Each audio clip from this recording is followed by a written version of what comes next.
He aquí la Santa Iglesia Romana. Durante siglos ha deslumbrado al mundo con la suntuosidad de sus ritos y la opulencia de su arte y arquitectura. En el nombre de Jesús, que nació en un pesebre, congrega hoy a 1.200 millones de católicos en todo el mundo. La Iglesia Católica del siglo XXI es una potencia económica mundial. Emplea a millones de personas, posee una gran cantidad de bienes inmuebles y lleva a cabo inversiones a escala global. Pero la riqueza de la Iglesia nunca ha sido algo ajeno a la controversia. Me llamo John Dickey y soy profesor de historia. Estoy investigando a fondo las finanzas eclesiales. Una aventura que me va a llevar a recorrer 2 continentes y a visitar unos cuantos lugares inesperados.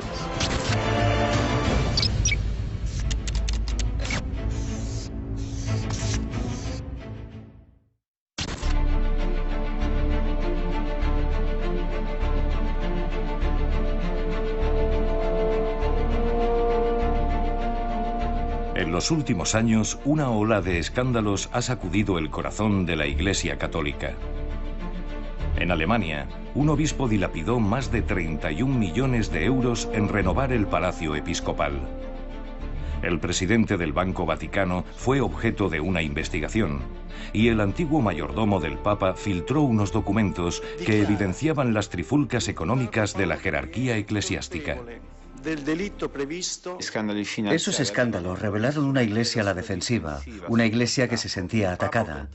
Un papa reformista como Ratzinger había sido tan relegado por la curia y sus luchas internas que con su renuncia la iglesia parecía haber perdido la credibilidad y el respeto de la opinión pública. Algo difícil de recuperar. La necesidad de poner fin a la incompetencia y el mal uso de las finanzas gravitó sensiblemente en la elección del nuevo Papa Francisco. Fue el cónclave más alternativo desde hace al menos un siglo. Lo que se pretendía no era revocar el magisterio de Benedicto XVI, sino acabar con la gestión empresarial del Vaticano en esos últimos 8 años. Hartos de todo aquello, los electores apostaron por un reformador que pudiera acometer la limpieza que le hacía falta al establo romano. Pero el nuevo Papa tiene mucho trabajo por delante. Sacerdotes que meten mano al cepillo de los domingos, arzobispos que invierten en un canal pornográfico, la opacidad de un imperio inmobiliario, un sinfín de acusaciones de corrupción y lavado de dinero, víctimas de abusos sexuales privadas al parecer de la indemnización correspondiente.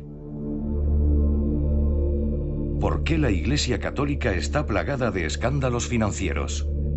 ¿Acaso no es capaz de conciliar dinero y moral? Mi búsqueda de respuestas comienza lejos de la columnata de la Plaza de San Pedro. Me lleva hasta el corazón de Europa, a Eslovenia, donde una archidiócesis cayó en tal embriaguez de despilfarro que acabó provocando unas escandalosas pérdidas de 800 millones de euros. Cuerpos desnudos retorciéndose entre quejidos y gemidos no es exactamente lo que uno espera encontrar en un canal de televisión propiedad de la Iglesia. Pero era eso, porno duro, lo que transmitía esta cadena perteneciente a la archidiócesis de Maribor, aquí en Eslovenia. Los católicos del lugar se quedaron atónitos. Y más aún, cuando vieron que aquello no era más que el principio de una serie de escándalos que salpicaban a su iglesia.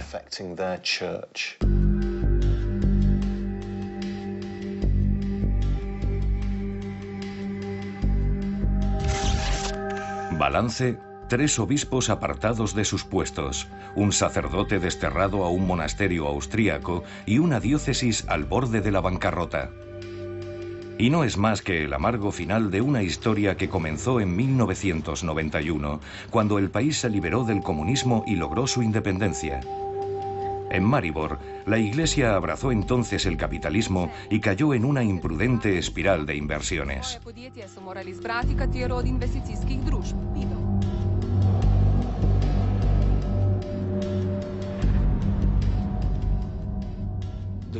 Los negocios de la iglesia de Maribor se remontan a hace un par de décadas, cuando Eslovenia puso fin a su régimen comunista. Las empresas públicas se privatizaron y se repartieron entre la gente vales canjeables por opciones de compra y venta de acciones. La iglesia decidió participar en esa carrera de privatizaciones y empezó a acumular los vales que pertenecían a los fieles. La iglesia de Maribor, en un intento por recuperar la influencia que había perdido en Eslovenia durante la etapa comunista, trató de emular a Italia y a Austria con la creación de escuelas católicas. Pero para eso hacía falta dinero, y con ese fin 60.000 fieles católicos le confiaron a la diócesis los vales de sus acciones, algunos por un importe de 3.000 euros. Los primeros beneficios no hicieron más que alimentar el gusto por la especulación.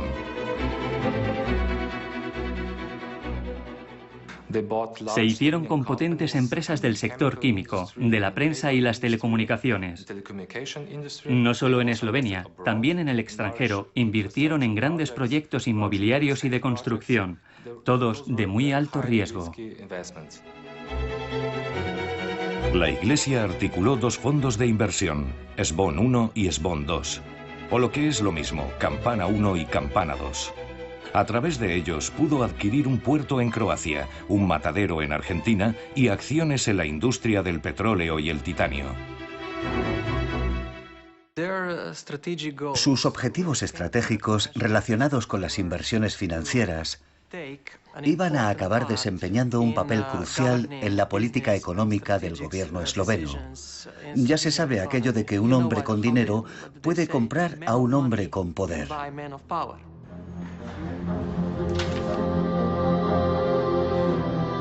La inversión más grande y de mayor riesgo de la archidiócesis fue una empresa de telecomunicaciones llamada T2. Sí, la misma que pillaron emitiendo porno. T2 quería acometer la instalación de fibra óptica por toda Eslovenia con el respaldo de generosos préstamos bancarios. Una operación muy ambiciosa. Pero fue entonces cuando llegó la crisis de la eurozona.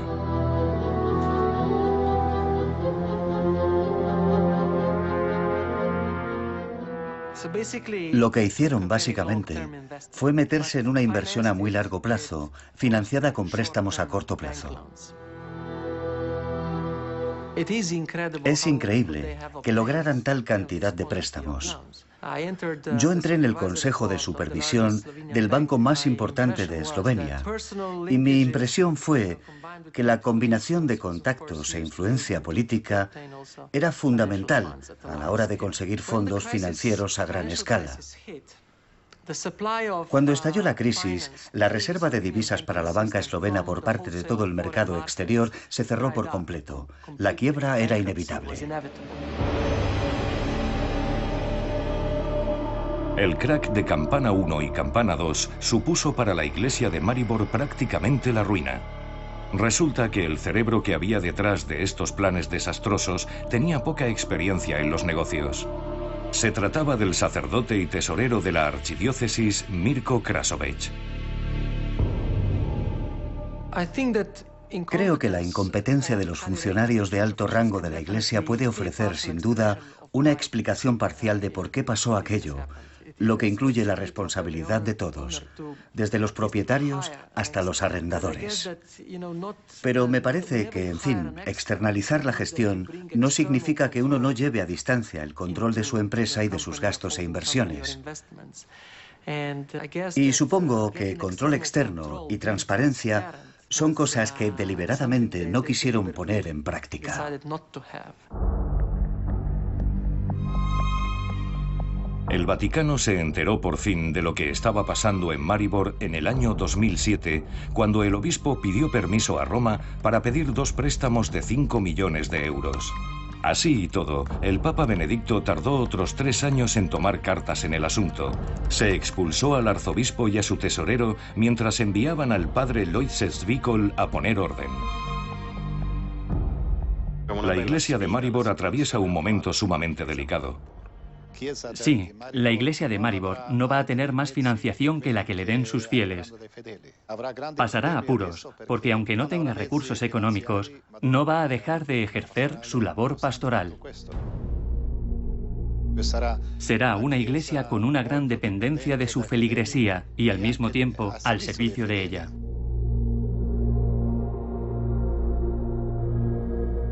Muchos factores entraron en juego para desencadenar la crisis de Maribor. Incompetencia, inexperiencia y falta de vigilancia, miedo a la transparencia, una vecindad contraria a los poderes político-financieros y codicia a la vieja usanza. Pero Eslovenia no es ni mucho menos el único lugar donde la Iglesia está con el agua al cuello en estos asuntos.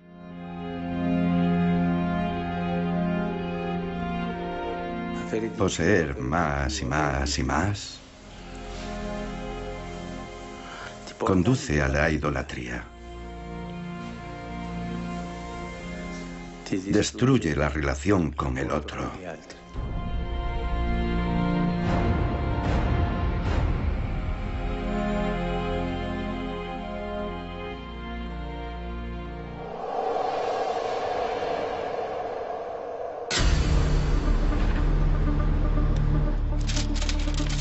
En cuestión de dinero, pocas cosas han provocado más dolores de cabeza a la Iglesia Católica que el IOR, conocido como la Banca Vaticana.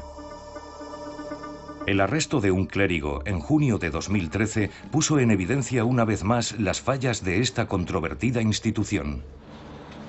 Desde su creación en 1942, el Banco del Vaticano ha hecho de paraíso fiscal en el mismo corazón de Roma. Este último episodio es solo un reflejo de sus vínculos con asesinos y hombres de negocios turbios. El protagonista de esta historia es un cura, Nunzio Scarano, aunque aquí se le conoce como el Padre 500 euros. Aquí es donde vive Monseñor Scarano, en Salerno, a 50 kilómetros al sur de Nápoles. Angela Capetta es una periodista local que ha cubierto el caso desde el primer día. ¿Por qué lo llaman Padre 500 euros? A Scarano lo llaman así porque solía salir con billetes de 500 euros en el bolsillo. El Padre 500 euros, de 61 años, es un antiguo empleado de banca. Se ordenó sacerdote y acabó trabajando en la administración vaticana. Le encantaba salir con ricos y famosos. En junio de 2013 fue arrestado en Suiza tratando de evadir 20 millones de euros en un avión privado. En enero de este año, a Monseñor Scarano lo acusaron de nuevo, esta vez por blanquear dinero de sus cuentas en el Banco Vaticano. ¿Cómo nace la investigación? Todo comenzó cuando el padre 500 euros denunció un robo en su casa. Se supo entonces que albergaba allí cuadros de gran valor, un Chagall, un molde del crucifijo de Bernini, todo por un valor estimado en torno a los 5 o 6 millones de euros. El Padre 500 euros no provenía de una familia acomodada y no debía ganar más de 3.000 euros mensuales en su trabajo como contable del Vaticano. Los investigadores empezaron a sospechar que algo no encajaba. Hemos descubierto que hay un entramado de empresas fantasma, algunas verdaderamente fantasmas, en tanto que no tenemos noticia de ellas. Otras son más bien paraísos fiscales en el extranjero y no hay forma legal de localizarlas. Hemos descubierto transferencias emitidas con regularidad que no pueden ser consideradas donaciones, aunque trataban de pasar por tales. El total asciende a unos 6,5 millones de euros. La investigación repasó las cuentas de Monseñor Scarano en el Banco Vaticano. En una de ellas, llamada Fondo para los Ancianos, descubrieron millones de euros en supuestas donaciones, con movimientos de entrada y salida a lo largo de una década. Pero no parecía que ese dinero acabara llegando a los abuelitos de Salerno. Monseñor Scarano recibía un montón de dinero, millones de euros, de una familia de armadores, los D'Amicos, que es también de Salerno y tiene sucursales por todo el mundo. La mayor parte del dinero que le llegaba a Scarano Provenía de empresas situadas en el extranjero y era reintroducido en Italia a través de la Banca Vaticana. De esa forma, el dinero podía volver a Italia o al sistema bancario europeo sin delatar su origen. He aquí un sencillo manual para blanquear su dinero a través del Banco Vaticano. Lo primero, encuentre un amigo que tenga permiso para abrir una cuenta allí. Después, con su amigo, monte una organización benéfica, digamos que una fundación para los historiadores que están sin blanca. Deposite entonces el dinero en la cuenta. Como es una donación, ¿quién va a sospechar de sus buenas intenciones? Y ahora viene el momento clave. El Banco del Vaticano cuenta con fondos paraguas en todos los grandes bancos para sus clientes de Italia y el extranjero. Mueva su dinero a uno de ellos.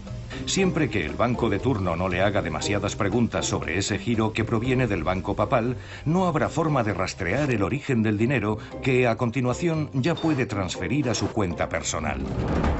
Magia. El dinero está limpio. Ya puede gastar o invertir su dinero como le dé la gana. Al parecer, el padre 500 euros lo hizo en arte y en un piso de lujo de 17 habitaciones. Una de las dificultades que plantea la Banca Vaticana es que es una especie muy diferente de banco. En uno normal y corriente, cualquiera que pase por la calle y tenga $10 puede abrir una cuenta. En el Banco Vaticano hay que formar parte de cierto tipo de instituciones, pertenecer a una orden religiosa o a una diócesis para tener una cuenta. Tras esa criba, el cliente se encuentra con un trato muy familiar. Ya eres uno de los nuestros. Y es de mal gusto preguntar por la procedencia del dinero o por el destino que usted le vaya a dar, sea el que sea. Todo esto podría ser muy pronto cosa del pasado. Desde el 11S, las vías que utiliza el terrorismo para financiarse ha hecho que la lucha contra el blanqueo de dinero sea una prioridad a escala mundial. El Papa Francisco ha dejado claro que los escándalos se tienen que acabar. Tras la detención de Scarano, vino la dimisión del director y el subdirector del Banco Vaticano. Así que la Banca Vaticana está en vías de renovación. Fue Benedicto XVI el que empezó a cambiar las cosas allá por 2010.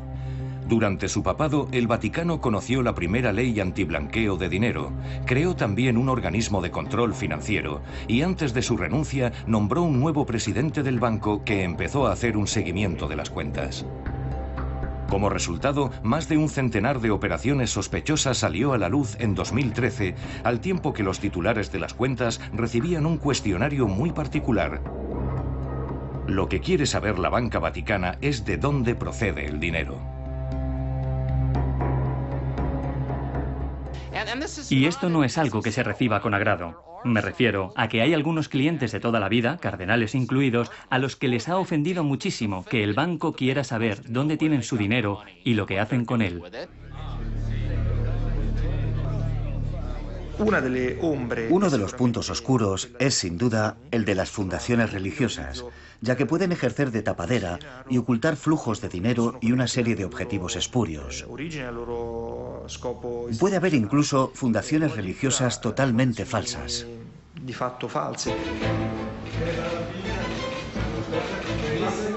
Pero el Papa Francisco parece que va en serio. Ha designado a alguien nuevo al frente del organismo de control financiero y ha creado una comisión para la reforma de las instituciones económicas del Vaticano. Y menos a uno, ha sustituido a todos los cardenales que se sentaban en la junta directiva del Banco Vaticano. Desde la llegada del Papa Francisco, cunde la idea de que las reformas se han acelerado. La Banca Vaticana ha creado una página web donde van a publicar un informe anual como cualquier otra institución financiera. Es la primera vez que conocemos las cifras, que de verdad vemos a dónde va el dinero.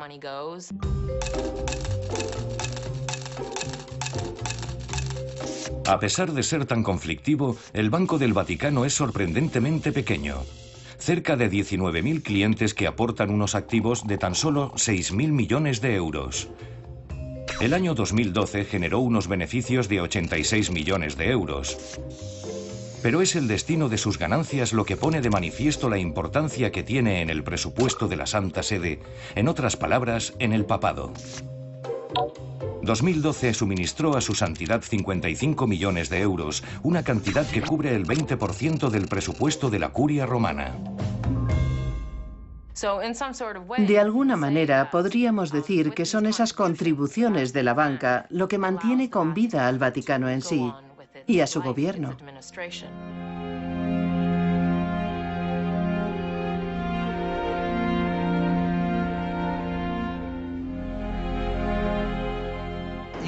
No sé qué va a ser de Lior.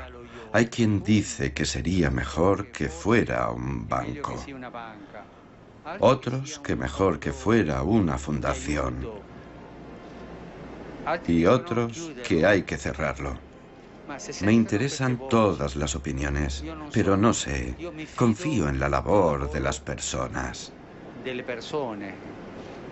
equipo que está trabajando en ello y también en la comisión. Pero la transparencia en la Plaza de San Pedro tiene un carácter bastante huidizo. Vamos a echar un vistazo al presupuesto operativo de la Santa Sede.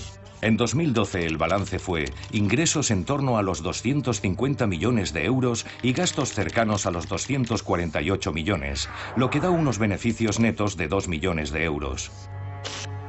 Pero estas cifras no muestran todo el panorama ni nos permiten conocer los verdaderos activos del Vaticano.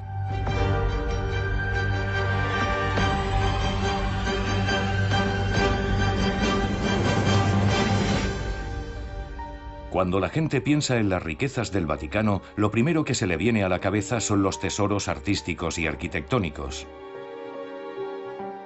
Pero la Capilla Sixtina y todo el conjunto de esculturas y pinturas de los museos vaticanos no se pueden vender.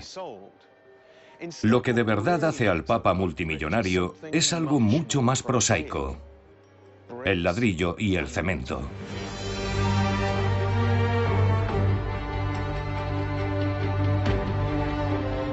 Con más de 220.000 parroquias por todo el mundo, la Iglesia Católica, como es obvio, cuenta con muchísimo suelo sagrado. Pero eso es solo el principio. El Papa podría ser uno de los mayores terratenientes del mundo.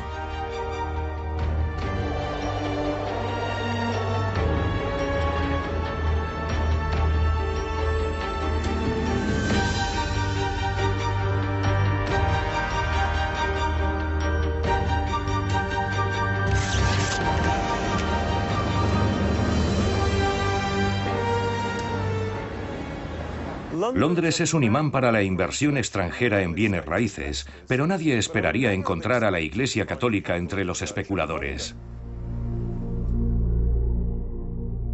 Esto es Mayfair, una de las zonas más caras de la ciudad.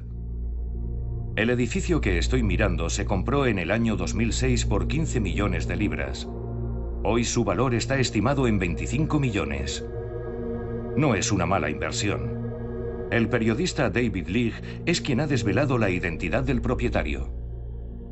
Cuando empezamos a investigarlo, descubrimos con asombro que, mediante una red de empresas, el Vaticano era el dueño de varias propiedades en Londres por valor de millones de libras. ¿Y qué es lo que te condujo de estos edificios hasta el Vaticano? Lo que encontramos fue que estaban registrados a nombre de una empresa llamada Growlux. Cuando consultamos otra vez los datos del registro, resultó que Growlux, a través de una empresa intermediaria con sede en Nueva York, estaba vinculada a su vez con una compañía suiza de nombre Profima. ¿Y qué nos puedes contar de Profima? ¿A qué se dedica? Parece ser que Profima es un consorcio suizo destinado a gestionar los beneficios que generan las propiedades del Vaticano en varios países europeos. Está claro que es un instrumento de supervisión de su imperio inmobiliario. Para nosotros era un enigma que el Vaticano pusiera tanto empeño en ocultar los bienes de su emporio.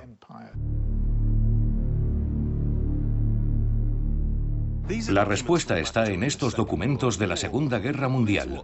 Lo que revelan es que Profima ya era vista con no poca suspicacia por el gobierno británico. Se consideraba una simple tapadera para ocultar al verdadero donante de ese dinero, que no era otro que un país enemigo, la Italia fascista.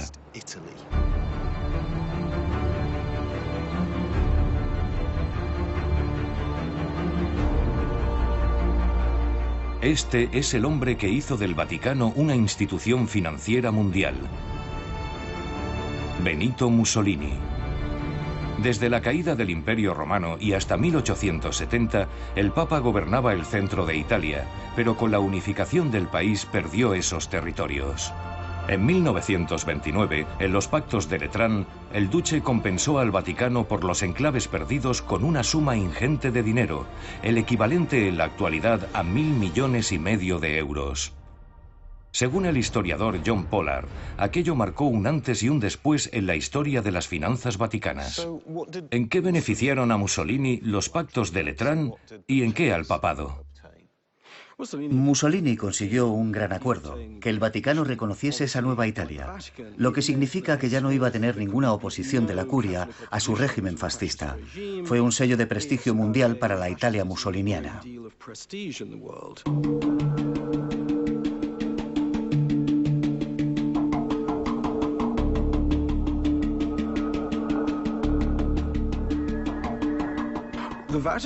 El Vaticano tenía ahora su propio terreno, soberano e independiente, y un montón de dinero con el que invertir y lograr también la emancipación económica. En ese instante, la Iglesia Católica Romana y el Vaticano dejaron de ser pobres.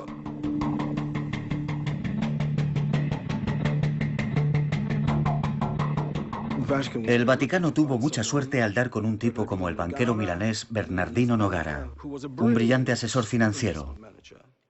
Él fue quien desarrolló una estrategia de largo y variado alcance, con inversiones en oro, divisas y, finalmente, propiedades inmobiliarias.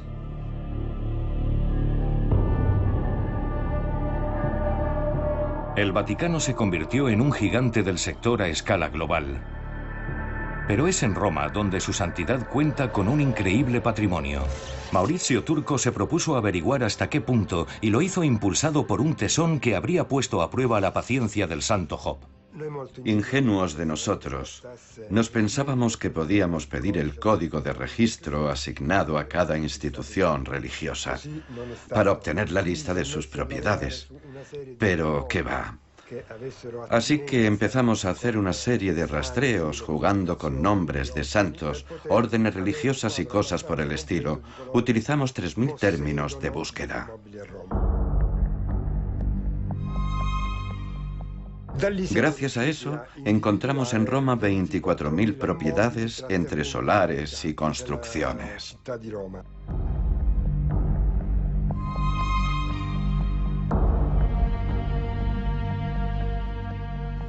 ¿Por qué tanto secretismo? Porque por cada bien inmueble habría que abonar un impuesto, precisamente el impuesto sobre bienes inmuebles.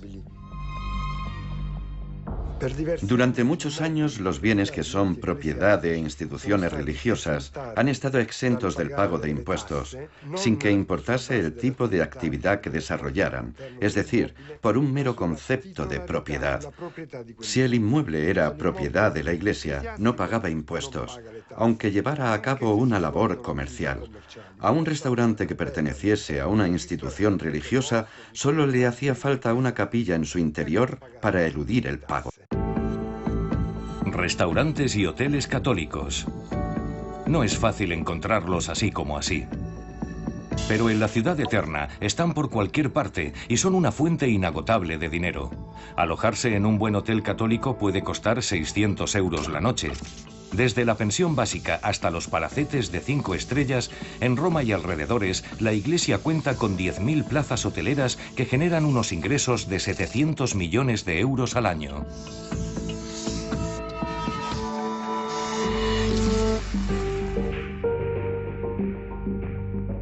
Los bienes raíces generan beneficios, claro está. Pero en Italia, como en otros lugares, pueden ser también un formidable instrumento de poder, ya que sirven para crear vínculos. Por un lado, entre los propios clérigos, y por otro, con los personajes más influyentes del Estado.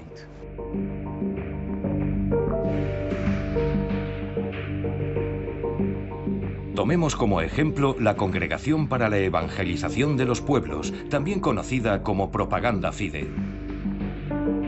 Fundada en 1622, es una de las agrupaciones evangelizadoras más poderosas en el seno de la Iglesia Católica. Solo en la propia Roma cuenta con más de 100.000 propiedades. El poder de Propaganda Fide radica en los activos que generan sus vastas propiedades. Las que están en suelo italiano valen unos 10.000 millones de euros, según una estimación reciente.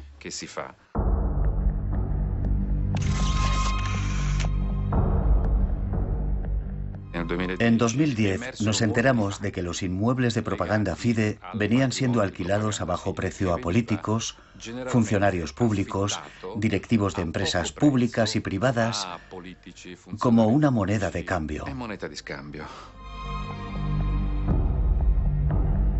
El negocio derivado de la venta de uno de los edificios de Propaganda Fide atrajo la atención de los investigadores.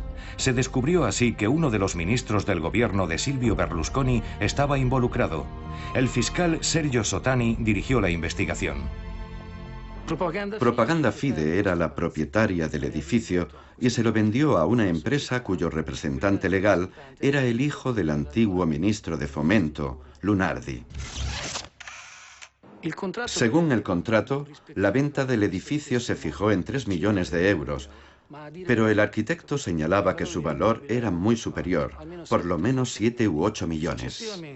Más tarde, llegaron a la Fiscalía de Perugia unos documentos que hacían referencia a la subvención que se le había concedido a Propaganda Fide para la construcción de un museo. Indirectamente, el ministro había intervenido para agilizar los trámites de la subvención a la congregación. Nunca se despejará por completo si el ministro cometió o no un trato de favor. El Parlamento italiano le negó al tribunal la autorización para seguir adelante con la investigación y el caso se cerró en falso. Se dio carpetazo al procedimiento por pura prescripción, lo que significa que no se permitía investigación alguna. Se suspende la sesión. Las relaciones entre el Estado y el Vaticano se sustentan en intereses vitales para el primero. No pueden permitirse ponerlos en peligro por culpa de una investigación por corrupción.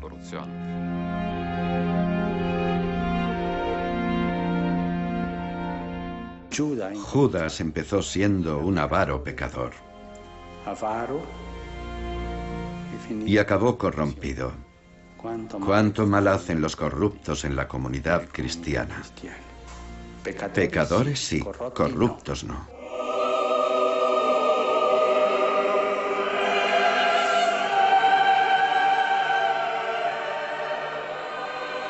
A lo largo de su dilatada historia, las relaciones de la Iglesia con el poder político han demostrado ser a menudo económicamente rentables.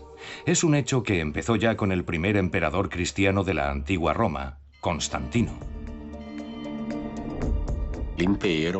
Al imperio se le ocurrió una manera extraordinaria de demostrar su apoyo al cristianismo: concederle una serie de exenciones fiscales. De esa forma, cunde la idea de que es bueno que la Iglesia reciba dinero del Estado, sea lo que sea, ya que garantiza que los demás en la práctica la respeten.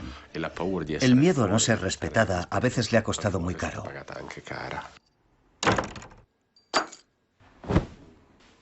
Las problemáticas relaciones de la Iglesia con el dinero trajeron consigo que en el pasado se removieran los cimientos del cristianismo. A comienzos del siglo XVI, el Papa León X decidió otorgar una especie de billete de primera clase hacia el paraíso a cualquier pecador que contribuyese a sufragar la construcción de la Basílica de San Pedro. Fue esa venta de indulgencias lo que desencadenó la ira de Martín Lutero y el consiguiente nacimiento del protestantismo.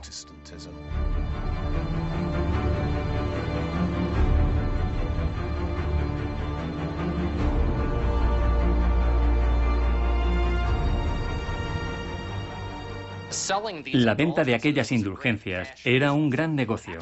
De hecho, el primer eslogan publicitario de la historia se acuñó para promoverlas. Se lo debemos a un predicador dominico llamado Johann Tetzel. En el siglo XII, Tetzel pregonaba: cuando en el cofre la moneda suena, el alma en purgatorio ya no pena. Y con ese ripio cosechó gran éxito y no poco dinero. En la psicología católica sigue muy asentada la idea de que una de las maneras de estar en paz con Dios es financiando a la Iglesia.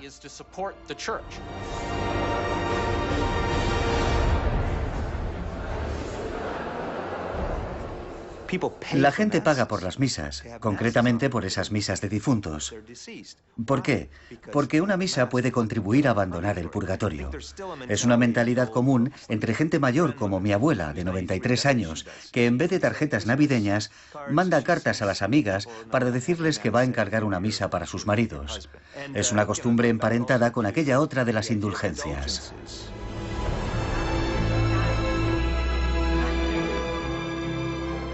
La colecta de los domingos es una tradición tan antigua como el propio cristianismo, y también es algo fundamental para las arcas de la Iglesia.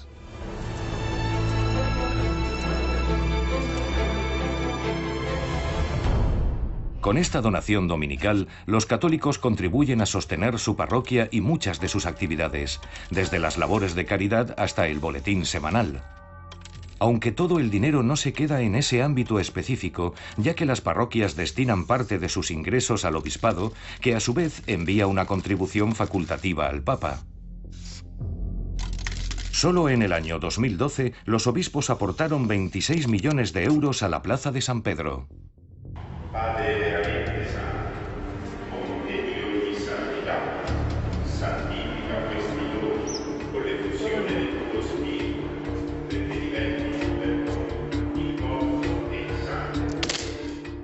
Pero el dinero que los feligreses dejan en el cepillo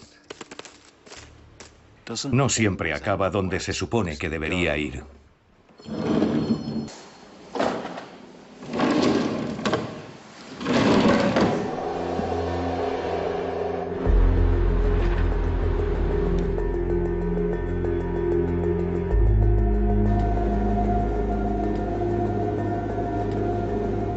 La malversación de estas donaciones es uno de los mayores problemas a los que se enfrenta la Iglesia en todo el mundo. En Estados Unidos, las colectas de los domingos suman unos 13.000 millones de dólares anuales. Este asunto ha alcanzado una dimensión sin precedentes. Chuck Seck coordina un máster en Administración Eclesiástica en la Universidad de Villanova. Nos citamos en un aula.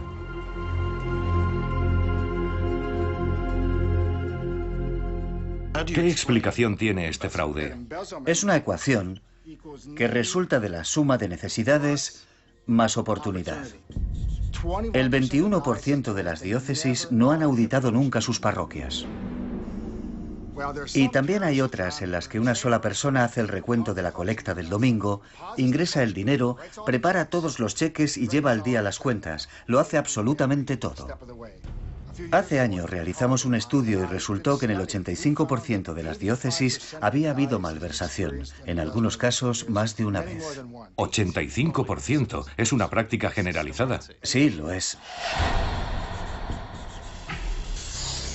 Kevin Gray, un sacerdote de Connecticut, robó $1 millón para costearse los servicios de compañía masculina y una vida lujosa. A Anita Collins, trabajadora de la sede de la Archidiócesis de Nueva York, la acusaron de sustraer más de $1 millón que gastó, entre otras cosas, en carísimas muñecas. Al padre Rodney Rodis lo sentenciaron a 63 meses de cárcel tras hacerse público un desfalco de $600.000. Tenía mujer y 3 hijos.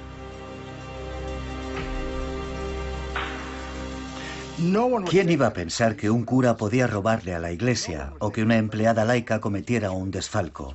Es evidente que no hay esos controles financieros tan comunes en los negocios. Más que ignorancia sobre los principios que rigen una buena gestión, a mí esto me parece que es no conocer la naturaleza humana. Si seguimos el camino de la riqueza, si seguimos el camino de la vanidad, nos convertimos en lobos, no en pastores. Rezad por esto.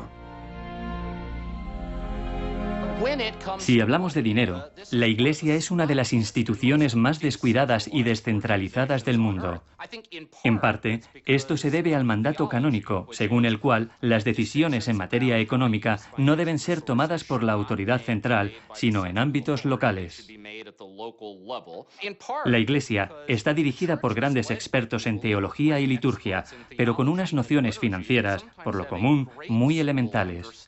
Francamente, ni siquiera saben qué preguntas hay que hacerse, y mucho menos cómo obtener las respuestas.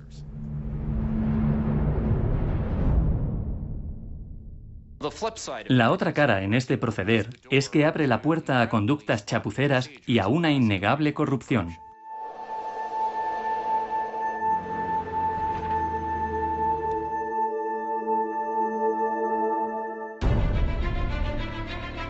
Hay de hecho en la Iglesia Católica estadounidense dinero de sobra como para tentar al santoral. La Archidiócesis de Chicago en 2012 arrojó un saldo positivo de 3.100 millones de dólares. Una cifra espeluznante.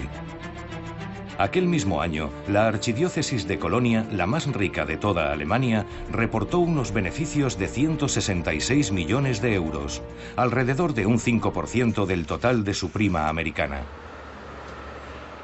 La mayor parte del dinero atribuido a la Iglesia Católica estadounidense lo hallamos en lo que podríamos denominar la extraiglesia.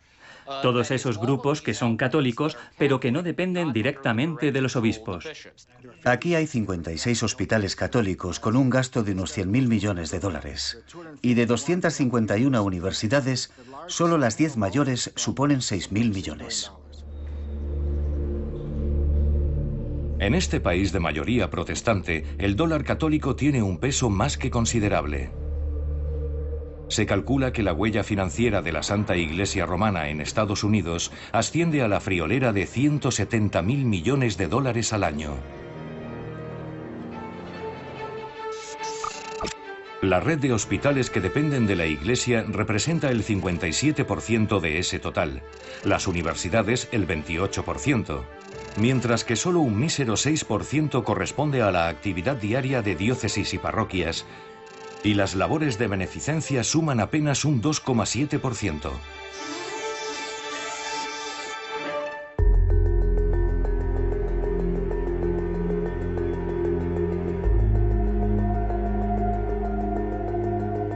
Si fuera una corporación, la Iglesia Católica en Estados Unidos ocuparía un puesto entre las 20 primeras, a la altura de otras empresas como General Motors o Apple. La verdad es que tiene una dimensión política, pero no es menos cierto que Roma lleva varios años en vilo temiéndose un descalabro en la Iglesia estadounidense, algo que afectaría no solo a 70 millones de católicos, sino también a un monto financiero tan descomunal que deja en calderilla el dinero que gestiona directamente el Vaticano.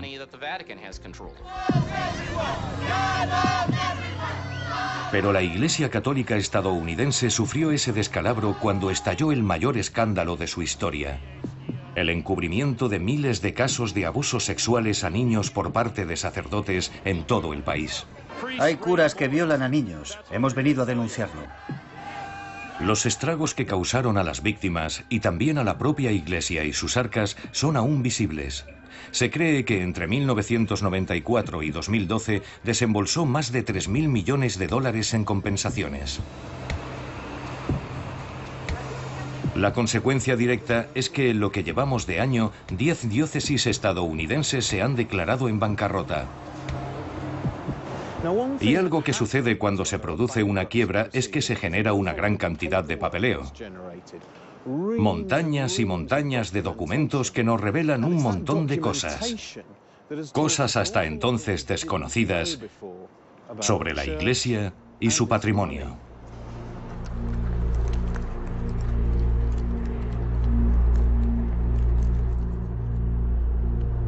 Patrick Wall es un antiguo sacerdote con una perspectiva privilegiada sobre cómo la Iglesia manejó la crisis. Cuando era padre benedictino en la archidiócesis de St. Paul y Minneapolis, me ocupaba de eso mismo que llevan a cabo en cualquier otra diócesis en todo el país o en todo el mundo, en cualquier sitio donde haya alguien dispuesto a perseguir a quien comete abusos sexuales. Antes de que salga a la luz, hay que retirar de la circulación al responsable. Luego alguien tiene que poner orden y solucionar el problema. Antes incluso del capítulo de las indemnizaciones, los casos de abuso son un asunto bastante oneroso para la Iglesia, ¿no? Cuando asumí mi puesto en el Consejo de Asuntos Económicos, vi que había una partida del presupuesto destinada a los asuntos de abuso por parte de clérigos y todo lo que lo rodeaba. Me refiero a los curas que tienen que ir a terapia o a aquellos que tienen hijos. El pago se enmascara entre los gastos generales y nadie tiene conocimiento de ello, salvo la gente del archivo diocesano y los sacerdotes que se dedican a negociar esos chanchullos. En tu condición de apagafuegos de la Iglesia, ¿cómo llevaste el capítulo de los abusos sexuales con niños? La quinta vez que me asignaron algo de esto, un caso múltiple de abusos sexuales que salpicaba tanto a profesores seglares como a sacerdotes, entendí la verdadera dimensión del asunto. Es un problema crónico, secular, que se intenta tapar a base de sobornos y no va a terminar jamás. Así que opté por irme. Patrick Wall se hizo entonces abogado y junto a Jeff Anderson han representado ya a más de 1000 víctimas de abusos sexuales. Estos días tienen el foco puesto en Milwaukee, donde 48 clérigos están acusados de este tipo de prácticas.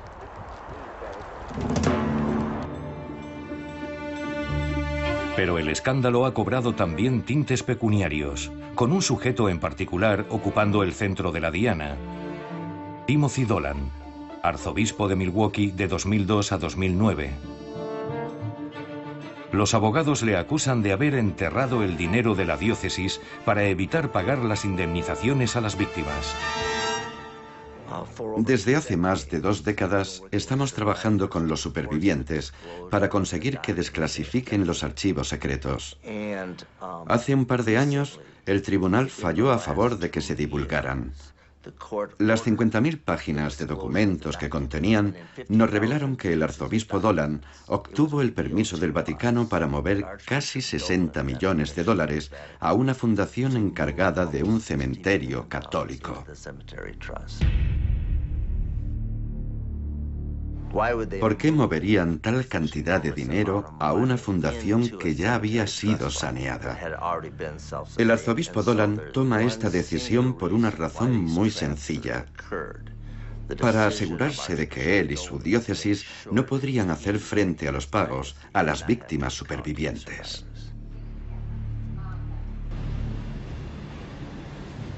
La prueba irrefutable es una carta del 4 de junio de 2007 que el arzobispo Dolan envía al Vaticano pidiendo permiso para la transferencia.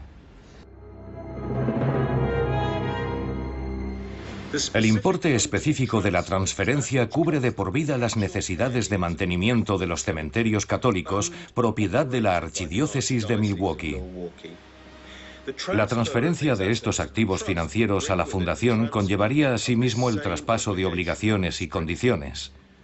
Con la transferencia a la fundación, auguro una mejor protección de estos fondos monetarios con respecto a cualquier reclamación legal o responsabilidad subsidiaria. es evidente que la Iglesia, que tanto bien hace a la comunidad, tiene derecho a proteger su patrimonio. No cabe duda de que la Iglesia Católica desarrolla una inmensa labor humanitaria. Pero tampoco hay duda de que tiene un poder inmenso. Y para conservarlo, ha cometido y sigue cometiendo todo tipo de tropelías. Cualquier cosa con tal de preservar su reputación. En este sentido, al mismo tiempo que hace el bien, la Iglesia hace el mal y tolera el mal.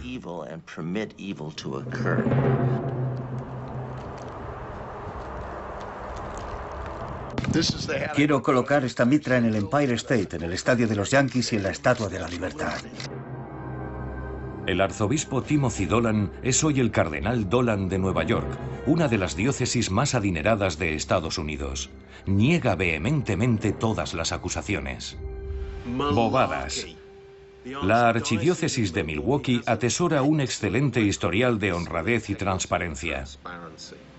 Las disparatadas acusaciones de los abogados se refieren también a la tapadera que supone la fundación del cementerio, que por supuesto está blindada escrupulosamente por la ley y no puede ser ni modificada ni traspasada. Así que esas burdas acusaciones no son más que chorradas.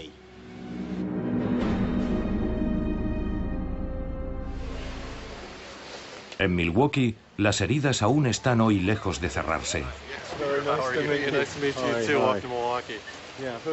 Cuando era niño, un cura abusó sexualmente de Peter Eisley durante más de 2 años.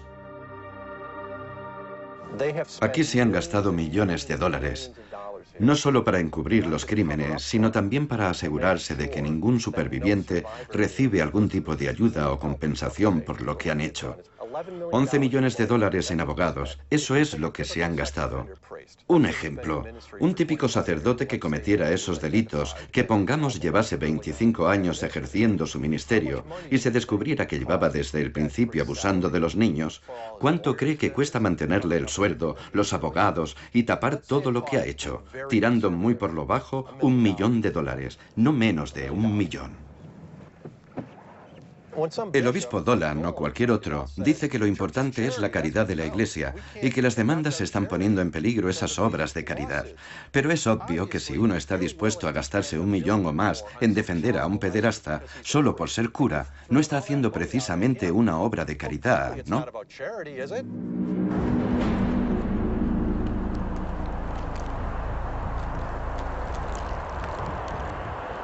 En enero de 2011, la archidiócesis de Milwaukee se declaró en quiebra. Con 575 denuncias de abusos sexuales y unas minutas de más de 11 millones de dólares en abogados, se trata de una de las mayores y más polémicas bancarrotas declaradas por cualquier diócesis estadounidense. La cuestión de la fundación que gestiona el cementerio sigue sin resolverse.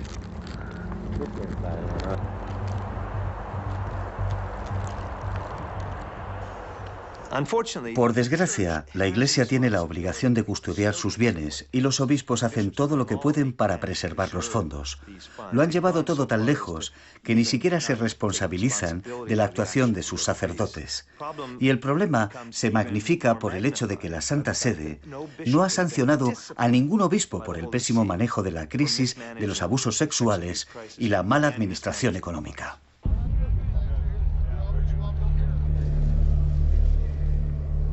La cuestión de los casos de pederastia ha desencadenado una batalla legal en todos los estados en torno al Estatuto de Limitaciones en la legislación estadounidense. Lo que está en juego es sencillamente dirimir si ha transcurrido demasiado tiempo desde los abusos como para poder abrir un proceso judicial. Si la Iglesia perdiera esta batalla, tendría que pagar aún más a los supervivientes. Por eso se está gastando tanto dinero en maniobras de presión dentro de la esfera política. Un estudio arroja el siguiente dato. En 2009, la Conferencia de Obispos Católicos de Estados Unidos, el escalón más alto en la jerarquía eclesiástica de este país, se gastó 26,5 millones de dólares solo en campañas de imagen y presencia en los medios. Solo en Estados Unidos dicen que la Iglesia Católica es la confesión más numerosa. Hablamos de un país con un montón de religiones diferentes y esta es la más numerosa. ¿A qué no sabe cuál es la segunda? La de los excatólicos, esa gente que abandonó la Iglesia. Por eso, muchos van por ahí diciendo, va, es una multinacional, no me creo nada, solo les importa el dinero. Y es injusto para toda esa buena gente que da su vida para ayudar al prójimo en labores de caridad, que trabaja para llevar a los demás el mensaje de amor y misericordia del Evangelio. El dinero es el estiércol del demonio.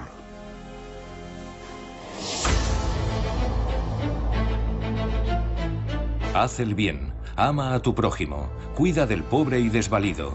Son solo algunos de los principios del catolicismo que han removido las conciencias de mucha gente en el mundo entero, dando pie a que donen su dinero y sus bienes.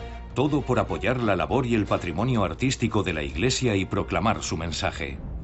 Por todas partes he visto una Iglesia tremendamente inquieta con respecto a los riesgos y responsabilidades que trae consigo la administración de la riqueza. La respuesta del Papa Francisco ha sido la de apelar de nuevo a la bella noción de una Iglesia pobre. ¿Pero qué significa eso? El ganés Peter Turkson, uno de los cardenales con más influencia en el Vaticano, hace una lectura en clave personal. ¿Cree que en sus advertencias sobre el dinero y la corrupción, el Papa le está enviando un mensaje a la propia Iglesia? Sí, el mensaje es también para los que están dentro de la Iglesia, para que vigilen su actitud hacia el dinero y las riquezas, y sean conscientes de que pueden poner en peligro la credibilidad de su apostolado y su ministerio. Así que el mensaje va dirigido a todos nosotros.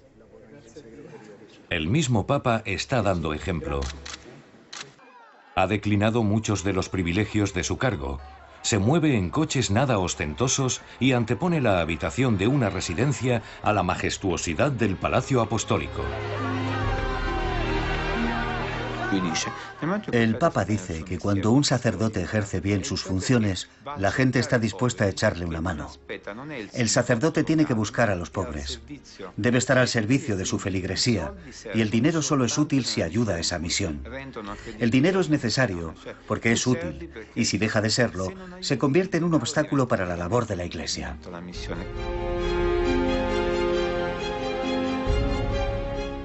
El Papa Francisco es perfectamente consciente de que algunos símbolos de poder de la Iglesia Católica espantan a la gente. Los oros y escarlatas, los encajes, transmiten una idea de privilegio, no de servicio. Por eso, está intentando restarle boato. Y algo está consiguiendo. El otro día, en un restaurante romano, me topé con un cardenal de los de toda la vida, alguien que casi siempre iba luciendo sus mejores galas, y me sorprendió su atuendo tan sobrio. Le pregunté en broma que qué pasaba y me dijo: tienes que tener en cuenta que con este papa la sencillez es la nueva moda. La presión para que la Iglesia cambie es acuciante.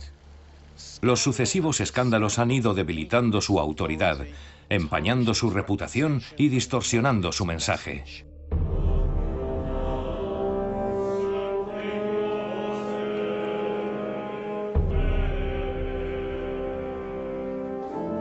El Papa Francisco está tratando de poner la casa en orden. Ha sometido las cuentas del Vaticano a una auditoría externa y está adoptando medidas contundentes contra la codicia, la avaricia y la ostentación. Pero el camino que queda por recorrer puede ser pedregoso.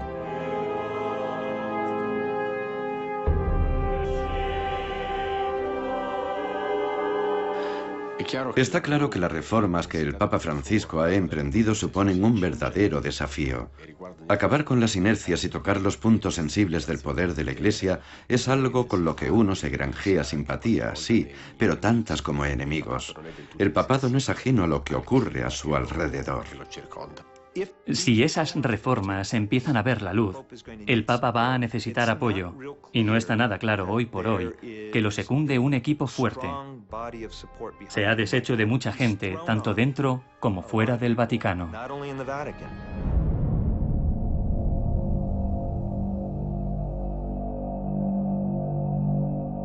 Uno de los fiscales antimafia más importantes de Italia ha sugerido que la vida de Francisco puede estar en peligro. Los clanes que acostumbraban a lavar su dinero a través de la banca vaticana ya no pueden hacerlo por culpa de esta nueva política de transparencia, de su glasnost. El haber perdido su impecable sistema de lavado de dinero procedente del tráfico de drogas y cosas por el estilo podría llevarles a atentar contra el Papa.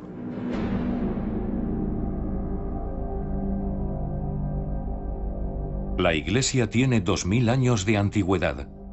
Si las reformas de Francisco tienen éxito, veremos cómo hay cosas que cambian más rápido que en cualquier otro momento de su historia.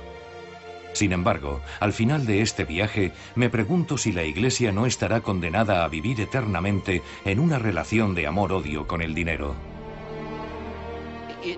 Hace falta dinero para llevar a cabo una labor doctrinal ecuménica, para decir misas y servir a los pobres.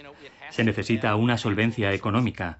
Así pues, la Iglesia tiene que controlar sus recursos de una manera responsable, gestionándolos con transparencia y al mismo tiempo dejar claro que siente una devoción especial por el pobre. Se trata de un equilibrio difícil de mantener cuando se está en forma, y lo cierto es que la Iglesia no siempre lo está. Desde el punto de vista de las relaciones públicas, la promoción de una iglesia pobre es una estrategia sumamente eficaz. De ello dan fe las multitudes que atrae Francisco. Pero reforma es una de esas palabras como amor o esperanza. ¿A quién no le suenan bien? Lo difícil es llevarlas a la práctica. Aun con toda su popularidad, si el Papa Francisco no pone orden en la cuestión monetaria de la Iglesia Católica, su papado pasará sin pena ni gloria.